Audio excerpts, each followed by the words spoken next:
ब्रह्म वैवर्त पुराण में देवशयनी एकादशी के विशेष महात्म्य का वर्णन किया गया है।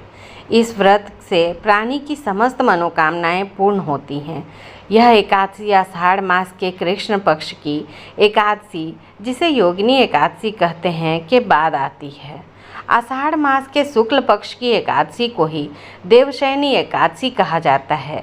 इसी एकादशी से चतुर्मास का आरंभ माना जाता है। इस अवधि में कोई भी शुभ कार्य नहीं किया जाता है। मान्यता है कि इस दिन से भगवान श्री हरि विष्णु क्षीर सागर में शयन करते हैं और फिर 4 माह बाद उन्हें उठाया जाता है। उस दिन को देवोत्थानी एकादशी कहा जाता है।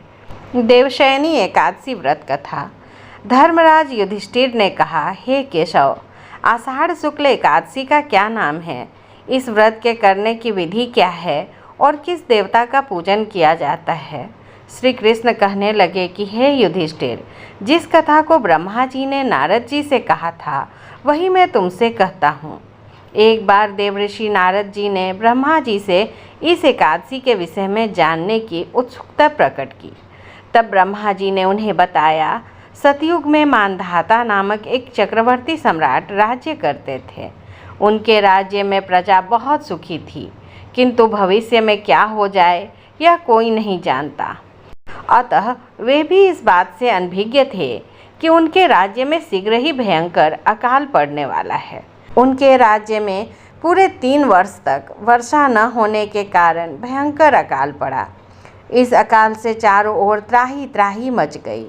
धर्म पक्ष के यज्ञ, हवन, पिंडदान, कथा, व्रत आदि में कमी हो गई।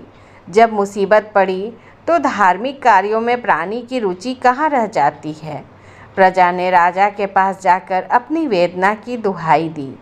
राजा तो इस स्थिति को लेकर पहले से ही दुखी थे। वे सोचने लगे कि आखिर मैंने ऐसे कौन सा पाप कर्म किया है जिसका दंड मुझे इस रूप में मिल रहा है। फिर इस कष्ट से मुक्ति पाने का कोई साधन करने के उद्देश्य से राजा सेना को लेकर जंगल की ओर चल दिए।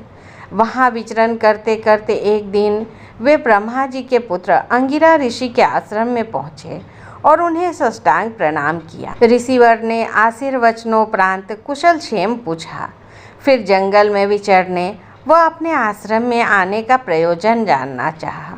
तब राजा ने हाथ जोड़कर कहा, हे महात्मन, सभी प्रकार से धर्म का पालन करता हुआ भी मैं अपने राज्य में दुर्भिक्ष का दृश्य देख रहा हूँ। आखिर किस कारण से ऐसा हो रहा है? कृपया इसका समाधान करें। यह सुनकर महर्षि अंगिरा ने कहा, हे राजन, सब युगों में उत्तम यह सतयुग है। इसमें छोटे से पाप का भी बड़ा भयंकर दंड मिलता है। इसमें धर्म अपने चारों चरणों में व्याप्त रहता है। ब्राह्मण के अतिरिक्त किसी अन्य जाति को तप करने का अधिकार नहीं है, जबकि आपके राज्य में एक शूद्र तपस्या कर रहा है। यही कारण है कि आपके राज्य में वर्षा नहीं हो रही है। जब तक वह काल को प्राप्त नहीं होगा तब तक यह दुर्भिक्ष शांत नहीं होगा। दुर्भिक्ष की शांति उसे मरने से ही संभव है। किंतु राजा का हृदय एक निरपराध शूद्र तपस्वी का समन करने को तैयार नहीं हुआ।